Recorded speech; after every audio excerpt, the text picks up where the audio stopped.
Thank you very much. Thank you. Thank you all.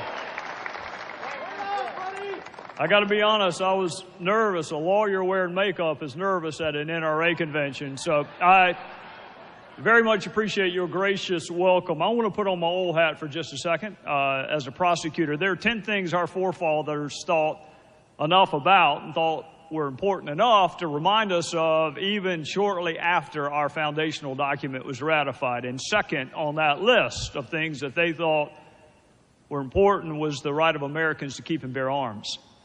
And they thought it was important then, and it's important now for at least 3 different reasons. Number one, the right to defend oneself or defend one's family or defend others who frankly are in need of self-defense is not a right that government gave you. It is a natural right, and no government can take it from you. Number two, there was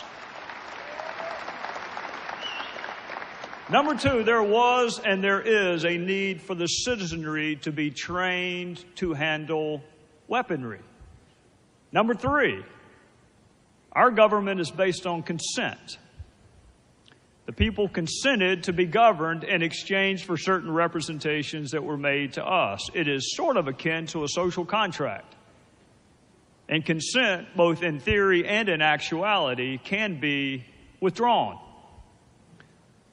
Like with so many other conservative concepts, that 3-part tripartite analysis of the Second Amendment came from a guy named Scalia in the landmark Second Amendment case, D.C. versus Heller. And I don't know what your politics are, and frankly, your politics are none of my business. I can just tell you from my side, I'm a Republican. From my side, we have lost 5 out of the last 6 popular votes for president.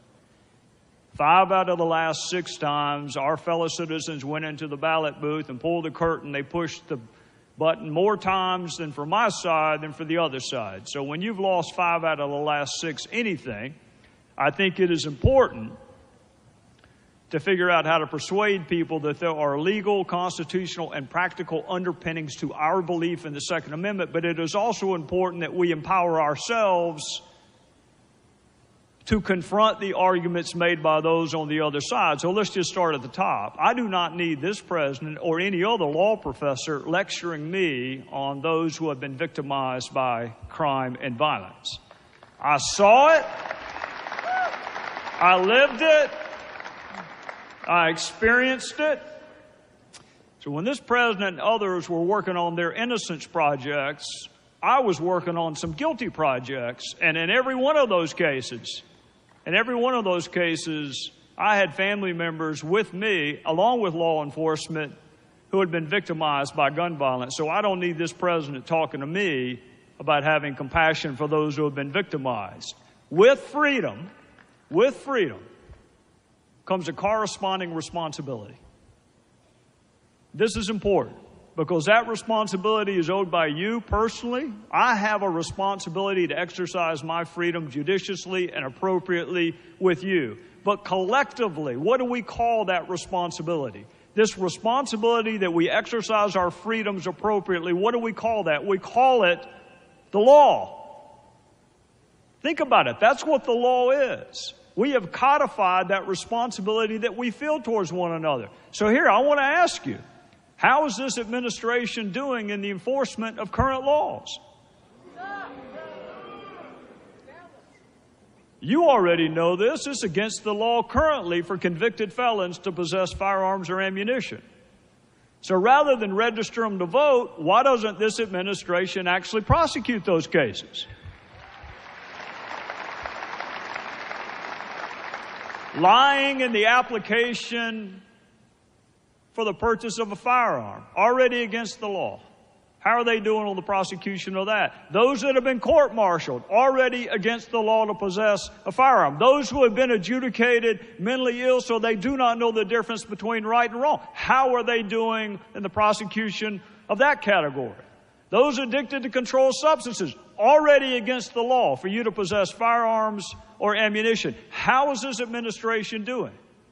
They are clamoring for new laws, and they talk about gun control. And let me tell you, friends, this is to empower you to make the argument. There is gun control. There are controls over who can have guns, where you can have them, and what kind of guns you can have. And this administration is anemic in enforcing the current law. So they want to win. They want to win the debate on the Second Amendment. I want to win the war on crime. So I want to say this. I want you, and obviously you are, or you wouldn't be at this convention. I want you to continue to educate yourself and those around you on the legal, constitutional, and practical underpinnings of the Second Amendment. But I want us to collectively just agree that we will be damned if we are going to take lectures on compassion and the human toll of crime from an administration that advocates for sanctuary cities to protect convicted felons from deportation, and then those felons wind up killing daughters who are walking with their fathers on piers in San Francisco. You want more gun laws? Mr. President, I want you to enforce the ones that you already have, because I'm not interested in a sanctuary for Mr. Lopez. I'm interested in a sanctuary for the Kate Steinleys of the world. Thank you, and God bless you. God bless America.